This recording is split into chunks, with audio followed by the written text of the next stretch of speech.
When you're introducing frameworks of restorative justice as a way to navigate these challenges, people, so feedback that I often get is like, oh, what if the person's unwilling to participate in that process? Or what if they're like denying their responsibility, right? Like, oh, I didn't mean it. It was just a joke. Why are they so sensitive, right? How does a restorative conversation with that person before you bring the two people together help them shift, right? Sometimes it does, sometimes it doesn't. And then you have to like navigate the conversation in other ways. But like, what is, I'm not asking for like a specific example of a person, but like, how do you navigate that process when someone like is not understanding the impact that their actions are or unwilling to take responsibility?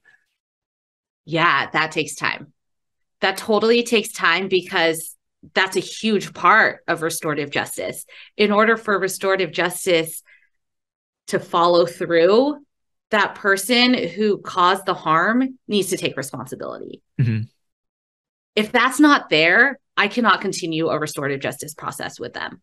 As simple as that, which is really hard.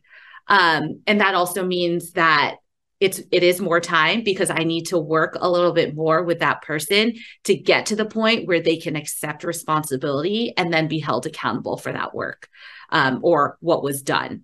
So in the event where someone is unable to take responsibility, either one, it'll take more time and I'll have to work with them through it.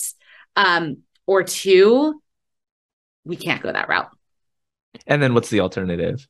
And this is like the limits of like restorative justice in these institutions. But like, what is like, if we can't go that route, then what do we do? Because in my mind, the options are like being permissive or neglectful and ignoring the problem, like, because like we just have limited time in the structure of school days and contract hours or time that you have the ability to be with somebody on campus, or like be super punitive, not even super punitive, but like just be punitive about it because like those are the options. So like, how does that happen? When I am working with a student or any other member who has caused an offense or caused any harm onto another individual or groups of individuals, it's really important in that conversation that I focus on the relationship that has been broken. So yes, maybe in some cases, the policy was broken, right? We have a culture of inclusion policy. We have a commitment to diversity, equity, and inclusion that we really hold all of our community members accountable to. So it's like, okay, that policy, that practice was broken. And yet at the same time, the relationship between you and that other student or groups of students was also broken.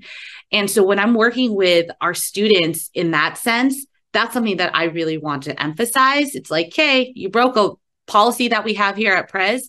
And also at the same time, we severed a relationship here. So we need to make that relationship better and we need to make it right. So what does that look like?